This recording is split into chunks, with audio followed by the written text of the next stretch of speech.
토트넘 허스퍼가 엔지 포스테코글루 감독과 함께 공격 축구를 하겠다 뭐 이런 얘기들이 많이 있었는데 실제로 지금 샤흐타르와의 그 안방에서 치른 경기까지도 정말 제대로 달라진 모습을 보여준 것 같습니다.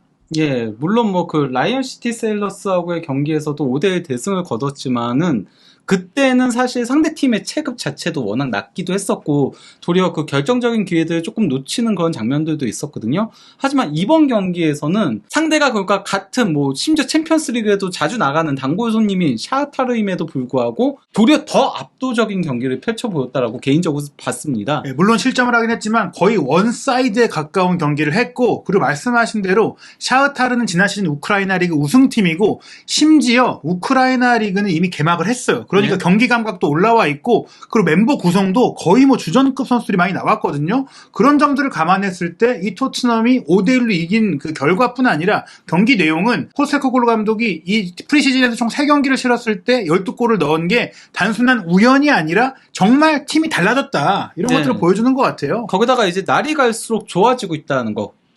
적어도 공격적인 측면에 있어서만큼은 확실하게 좋아지고 있다는 부분이 고무적인 점이라고 할 수 있겠는데요. 그렇다면 어떤 점들이 좋았고 어떤 플레이가 나왔는지 분석해 보도록 하겠습니다. 일단 선발 명단 보면 명확하게 4-2-3-1 구조로 경기를 하고 있고 손흥민 선수는 왼쪽 측면 공격수로 나왔어요. 예, 그리고 또 이제 메디슨이 중앙 공격형 미드필더, 쿨루세스키가 오른쪽 윙, 그리고 이제 해리 케인이 최전방에 위치했고요. 오른쪽 풀백으로는 좀 수비 균형이 좋은 로얄, 왼쪽은 본래 이제 윙백 성향인 우도지가 배치가 됐고, 오른쪽 센터백은 로메로, 왼쪽은 벤 데이비스, 그리고 두 명의 중앙 미드필더 조합으로는 호이비에르와 사르가 나왔는데요. 근데 이제 벤 데이비스 같은 경우는 만약에 판더펜이 온다면은 그러면은 이 자리는 바뀔 가능성이 있다라고 할 수 있겠죠. 예, 중요한 건 이제 호이비에르 선수가 이적설이 있긴 해도 미드필드 라인에서 그래도 가장 뒤를 잘 받쳐줄 수 있는 선수고 사르 같은 경우에는 스킵이라든지 뭐 비수마보다 훨씬 좀 포스테코글루 감독이 중요하는 느낌이에요. 예, 실제 뭐 플레이하는 것도 포스테코글루 감독이 원하는 유형으로 이제 움직이는 거거든요. 그러니까 뭐 슈팅도 과감하게 때리고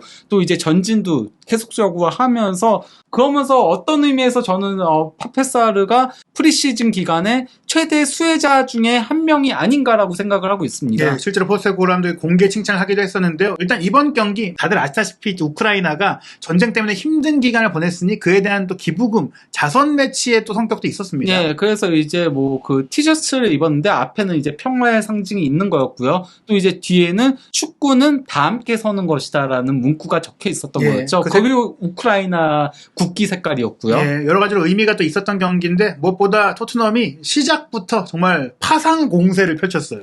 예, 그 경기 시작 3분 만에 이제 그 호이베르가 코너킥을 올린 거를 벤 데이비스가 이제 헤더로 이제 경합하는 과정에서 본다렌코 머리 맞고 이제 뒤로 흐른 거를 사르가 그대로 중거리 슈팅을 가져갔으나 피아토프 골키퍼가 선방을 했고요. 예, 특히 뭐 사르 같은 경우에는 프리시즌 내내 뭐 슈팅을 마구잡이로 때리고 있는데 또 좋아요, 슈팅이. 예. 그리고 또 이제 그 7분경에는 역습 과정에서 이제 그 메디슨 선수가 손흥민 선수한테 길게 이제 패스를 연결해줬고 여기서 이제 그 손흥민 선수가 케인에게 패스를 찔러준 거를 그대로 케인이 슈팅을 가져갔으나 피아토프 골키퍼한테 또 막혔습니다. 네, 지금 장면은 이제 메디슨, 손흥민, 케인으로 이어지니까 그러니까 메디슨이 가세했을 때도 그래도 공격 연계 과정이 잘 좀 전보다는 잘 맞는구나. 적어도 지난 경기보다는 훨씬 나아지는 모습이었습니다. 네, 이번 경기는 이 우크라이나의 레전드이자 샤흐타르 레전드인 피아토프가 은퇴를 지난달에 선언을 했고 이 경기가 은퇴 기념 경기를 열리다 보니까 한 초반 15분은 약간 그 이 피아토프의 좀 시선이 쏠리긴 했어요. 예, 그러면서 이제 그 15분이 되자 이제 피아토프가 교체됐죠. 그러면서 이제 그 리즈 니크 골키퍼로 교체가 됐는데 피아토프가 나갈 때 샤흐타르 선수들이 양쪽으로 이렇게 도열해가지고 박수를 치기도 했고 또 이제 그 피아토프가 482 경기를 뛴 거를 이제 기념해서 482라는 문구가 적힌 유니폼을 들어 올렸죠. 뭐 우크라이나 대표로도 100경기 넘게 뛰었고 이 선수가 뭐 이제 은퇴 경기긴 했어도 15분 동안은 잘 맞기도 했어요. 이 선수가 뛰어서 샤흐타르가 못한 건 아니었고요. 그 뒤에도 근데 계속 이제 토트넘이 공격하는 내용밖에 없었습니다. 예, 이게 그러니까 예전에 볼 수 없는 그 토트넘의 공격 방식인 건데요. 2대1 패스, 3자 패스 이런 것들이 너무나도 많이 잘 네. 나왔거든요. 예. 20분경에 이제 쿨룹세스키가 메디슨한테 패스를 주고 메디슨이 그대로 이제 리턴 패스 준 거를 쿨룹세스키가 받아서 슈팅을 가져갔으나 이제 리즈니크 골키퍼가 선방을 했고요. 근데 이런 장면들이 상대가 이미 내려앉았고 공간이 없음에도 불구하고 과감하게 가운데를 뚫고 들어가려는 시도를 했다는 것 자체가 인상적이었어요. 22분경에는 우도지가 이제 스로잉 공격 장면에서 메디슨하고 2대1 패스를 계속 주고받다가 메디슨이 손흥민 선수한테 컷백을 준 거를 손흥민 선수가 케인한테 패스를 줬고 여기서 케인이 찔러준 거를 우도지가 슈팅으로 가져갔으나 그 각도를 좁히고 나온 골키퍼가 막아냈습니다. 그러니까 서너 명의 선수가 정말 빠른 타이밍으로 공을 주고받으면서 슈팅까지 갔다는 것 자체가 토트넘의 공격이 정말 유려하다, 매끄럽다 이런 느낌이 있었어요. 네. 27분경에는 손흥민 선수가 이제 날카로운 크로스로 올린 걸 리즈니크 골키퍼가 쳐냈고요. 이를 이제 우도지가 받아서 패스를 준 거를 호이비에르가 전진 패스 찔러줬고 여기서 이제 파페사르가 다시 한번 과감한 슈팅을 가져갔으나 리즈니크 골키퍼가 선방을 했습니다. 네, 뭐 이거는 손흥민 선수의 크로스도 정말 핀포인트 크로스였기 때문에 골키퍼가 간신히 쳐냈고 또 호이비에르도 여기서 좋은 패스를 줬는데다가 사르의 슈팅도 정말 이건 들어갔어야 되는 거 아닌가. 터닝 슈팅이었잖아요. 네. 그래서 쉽지 않은 각도였음에도 상당히 날카롭게 갔죠. 골이 되지 않았지만 보는 맛이 있는 장면이었고요. 예. 35분경에는 토팔로프가 볼을 잡은 상태에서 에메르송이 가로채에서 이제 슈팅을 가져간 게 리즈니크 골키퍼한테 막혔고요. 그러니까 이 장면뿐 아니라 토트넘이 이번 경기에 패스 플레이도 좋았지만 전방 압박도 진짜 거의 뭐 죽을 듯이 달려들더라고요. 예, 거기서 이제 에메르송 로얄의 조금 역할이 어느 정도 있었죠. 그 37분경에는 손흥민 선수가 패스해 준 걸 메디슨이 받아서 접는 동작으로 수비를 따돌리고서 다리에 걸려 넘어지면서 페널티킥을 획득을 했고요. 이를 이제 케인이 특유의 골키퍼가 방향을 읽었으나 이미 슈팅이 워낙 강했기 때문에 지나가고 난 이유였습니다. 결과적으로는 손흥민, 메디슨, 케인 이 세 명이 선제골을 합작했다고도 볼 수 있는데 실제로 그 손흥민 선수의 패스도 굉장히 좋은 타이밍이었고 메디슨의 동작도 좋았고 케인의 결정력까지 이 시점까지 왔을 때 토트넘의 공격이 잘 만들어지고 있구나 이런 느낌이었으나 전반전 말미가 좀 아쉬웠어요. 전반 종료 직전에 이때까지 샤흐타르가 공격다운 공격을 못했었거든요. 근데 이제 그 시칸이 크로스를 올린 거를 켈시가 그 헤딩 슈팅으로 가져갔는데 여기서 사실 벤 데비스가 이거는 붙어줬어야죠. 예, 근데 이제 마킹맨을 놓쳤다라고 할 수 있는 거죠. 거의 샤흐타르가 자기 진영에서만 경기하다가 딱 한 번 공격 넘어왔는데 그걸 또 골로 좀 허용했다는 점에 있어서 특히 토트넘이 이번 프리시즌 다른 경기에서도 상대의 크로스 공격, 예. 고공 공격에 좀 흔들리던 모습들을 봤을 때는 역시 센터백 보강이 필요하다는 걸 다시 한번 느낄 수 있는 장면이었어요. 예, 벤 데이비스는 확실히 포백에서는 어렵다는 거를 이번 평가전 내내 보여주고 있긴 합니다.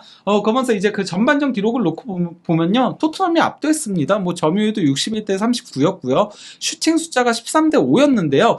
유효 슈팅이 8대 2였고요. 예. 무엇보다도 빅찬스가 토트넘이 5회였고 샤타르 딱 하나. 예. 근데 이게 차이가 있는 게 샤타르는 그 한 번을 골로 넣었고요. 나머지는 다 중거리 슈팅, 의미 없는 슈팅이었거든요. 반면에 토트넘은 빅찬스가 5회나 됐음에도 한 골, 그것도 페널티킥으로 넣었다는 거. 즉, 그 마무리는 조금 아쉬웠다라고 할 수 있는 거죠. 다만 이 아쉬움을 놀랍게도 후반전에는 완전히 해결해내면서 사실 저희가 프리시즌 내내 토트넘 슈팅 많이 때리는데 전환이 좀 아쉽다. 왜 결과를 못 내지 싶었으나 후반전에는 정말 완벽에 가까운 경기력이었어요. 그 케인쇼가 이루어졌죠. 예, 예. 저는 후반전은 정말 케인이 다 씹어먹은 경기였다라고 생각을 했는데요.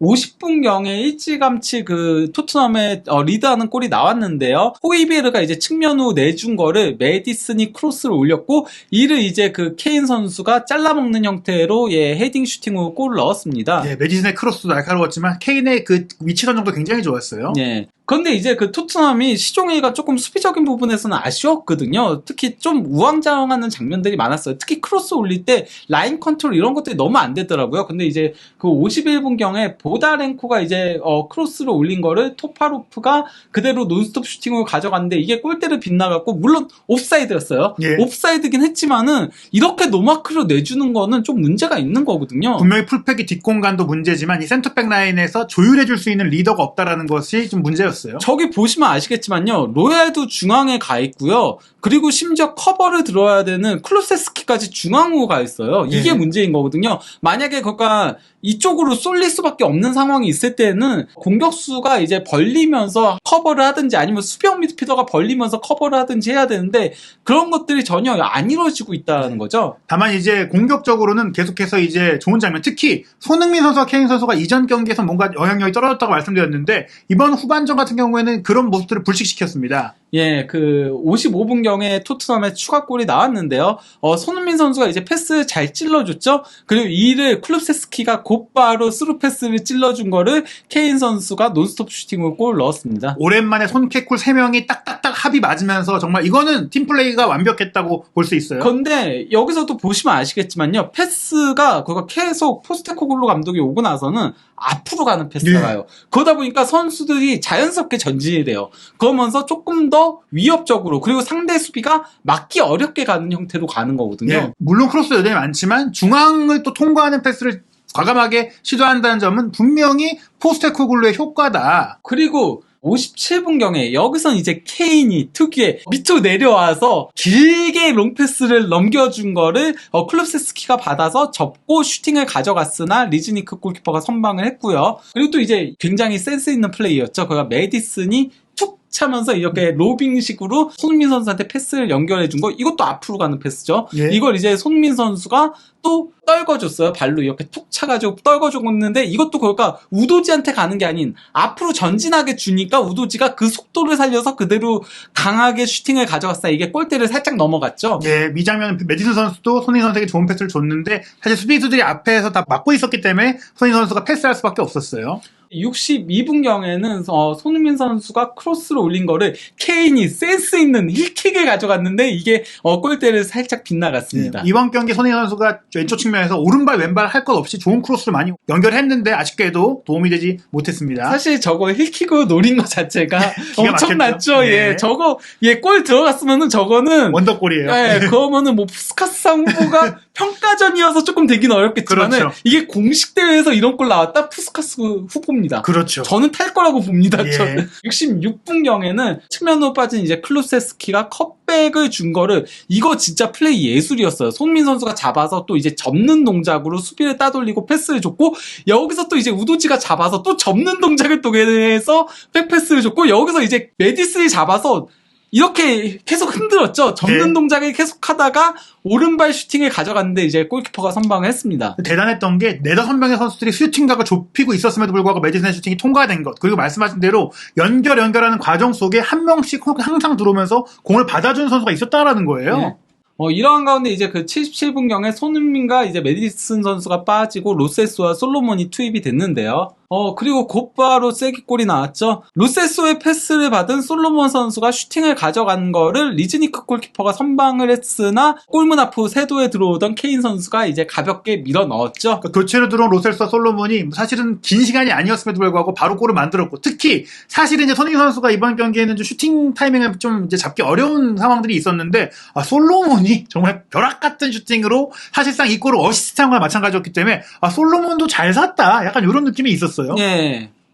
이러한 가운데 뭐 케인이 4골이나 넣자 이제 80분경에 케인을 빼고 데인 스칼렛을 교체 투입시켰는데요. 네, 이번 경기엔 히샤이손 선수가 벤치에 없었어요. 아마 몸 상태에 문제가 있었던 것 같은데요. 이러한 가운데 이후에는 약간 조금 샤흐타르의 공세가 있긴 했어요. 85분경에 카시추크가 이제 로빙 패스를 준 거를 비유니크가 받아서 컵백을 줬고 네웨르톤이 그대로 논스톱 슈팅을 가져간 거를 비카리오 골키퍼가 이거 진짜 환상적인 네. 선방이었죠. 몸을 쭉 뻗어서 선방을 했고요. 이후에도 한 번 더 위기 상황이 있었는데 비카리오가 빨리 앞으로 나와서 몸을 쭉 뻗어서 막아내는 장면도 있었습니다. 그러니까 본인의 장점인 반사신경과 활동 범위를 보여줬고, 특히 이 슈팅이 실제 장면에서는 정말 빠른 타이밍에 니어에서 논스톱으로 때렸기 때문에 골키퍼가 반응하기 쉽지 않았는데 정말 좋은 선방이었습니다. 하지만 마지막 골도 결국은 토트넘으로부터 나왔는데요. 이거 일단 보세요. 코너킥부터 시작된 건데요. 이건 맨시티 아닌가요? 연계 과정이 장난이 아니었어요. 패스를 대체 몇 번을 주고받은 건지 모르겠는데요. 이건 토트넘의 패스맵이 아닙니다. 예. 네, 이러한 가운데 이제 그 클룹세스키가 크로스를 올린 거를 스칼렛이 받았는데 이게 조금 터치가 튀었나 했는데 뒤로 가더니만 환상적인 토니 슈팅으로 골을 넣었습니다. 예, 뭐 케인의 후계자라는 별명을 받는 토트넘 유스 출신인데 솔직히 지금까지 성장이 좀 아쉽다라는 생각이 들었지만 몸 좋아졌더라고요. 그리고 뭐 이 장면만큼은 잉글랜드 청대에 왜 뽑혔는지를 알 수 있는 그런 장면이었는데 결과적으로 5대1로 크게 이겼고 이 기록이 정말 눈이 의심스러운 기록입니다. 예, 뭐 점유율도 67대 33이고요. 슈팅 숫자 32대 7. 유효 슈팅 20대 3. 이거 평가전이어도 이렇게 안 나와요. 샤흐타르가 결코 만만한 팀이 아니고요. 그리고 토트넘 저희가 지난 몇 년간 특히 지난 2시즌만 딱 놓고 봐도 이렇게 토트넘이 슈팅 많이 하는 팀이 아니었거든요. 네. 그리고 이제 코너킥 6대 2였는데 코너킥이 그러니까 이렇게 공격을 한 것 치고는 적게 나왔어요. 이게 네. 적게 나왔다는 거는 그만큼 이제 뭐 예전처럼 크로스 일변도의 축구를 하지 않는다라는 소리인 거죠. 왜냐면은 그 코너킥을 얻어낼 때는 많이 크로스를 하다가 맞고 나가면서 코너킥이 연결이 되는 거니까요. 네. 그리고 이제 빅찬스도 8대 1. 예. 뭐 그러면서 5대1 대승을 거뒀다라고 할 수 네. 있죠. 후반전에는 빅찬스를 전부 다 살렸습니다. 예, 그리고 이제 박스 안에서의 슈팅도 24개니까 토트넘의 공격이 확실히 중앙지향적이고 만들어가는 형태로 바뀌었다. 지금 뭐 그 상대 골키퍼의 선방만 15개니까 포스테코글루 감독이 자신이 한 말을 지키고 있는 건 맞는 것 같아요. 네.